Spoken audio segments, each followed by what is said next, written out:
कि चारी पदार्थ करतलता के प्रिय पितु मातु प्राण समझा के।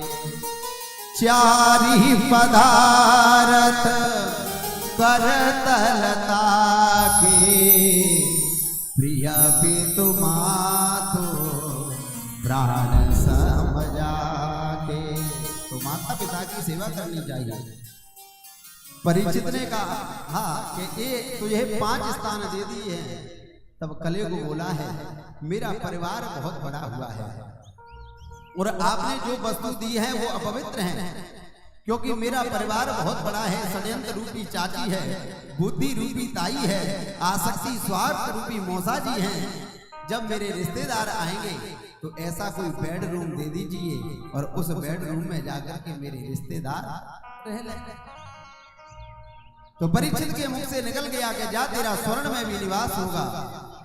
और स्वर्ण में निवास होगा। उसी समय परीक्षित के ऊपर जो मुकुट था वह स्वर्ण का था और स्वर्ण में जाकर के वह कलियुग बैठ गया है। प्रेम से कहो राधे राधे।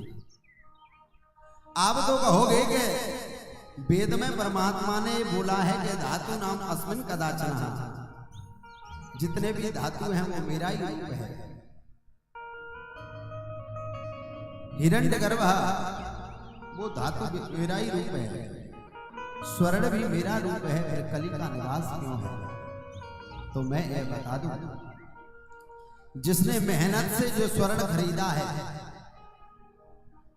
अपनी मेहनत करके स्वर्ण खरीदा है और उसमें परमात्मा का निवास होता है, और छल से चोरी से जो स्वर्ण लेकर के आए हैं और उसमें कलयुग का निवास होता है। और यह परीक्षित जो मुकुट को पहने हुए था, यह परीक्षित का मुकुट नहीं है। यह जिस समय भीम और जरासंध में युद्ध हो रहा था, भीम ने जरासंध को मारा था और भीम जैसे ही जरासंध के स्वर्ण के मुकुट को ले जाने लगा है, परमात्मा द्वारकाधीश श्री कृष्ण बोले हैं हे भीम, इस मुकुट को मत ले जाओ, बहुत बड़ा अपराध हो जाएगा। क्योंकि नानी का पानी का बेईमानी का कभी बचता नहीं है, बहुत बड़ा अपराध हो जाएगा। भीम ने कहा कि संसार में पता कैसे चलेगा कि जरासंध जैसे वीर को मैंने मारा है। भीम लेकर के आया है और भीम को बहुत जाकर के खजाने में रखा था, वही परीक्षित मुकुट पहने हुए कले को बैठ गए। आज परीक्षित जैसे ही आगे बढ़ा है कि एकदा धनुर्धुम्या विचरन् मृगयां बने मृगाननुगता शान्ता चोदितस्या त्रसितो व्रसम्।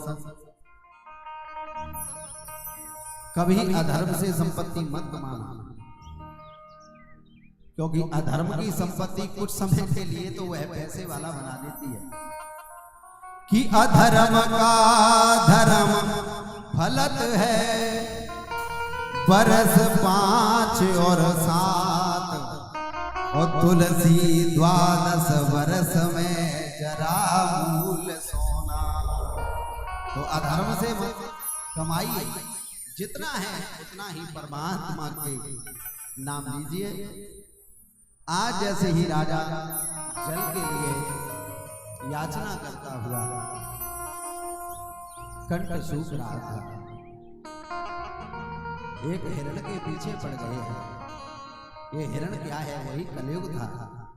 कहीं अदृश्य हो जाता, कहीं दृश्य दिखाई देने लग जाता। गर्मी का टाइम था, एक आश्रम पर पहुंचे थे। सुंदर सा समिक मुनि का आश्रम था,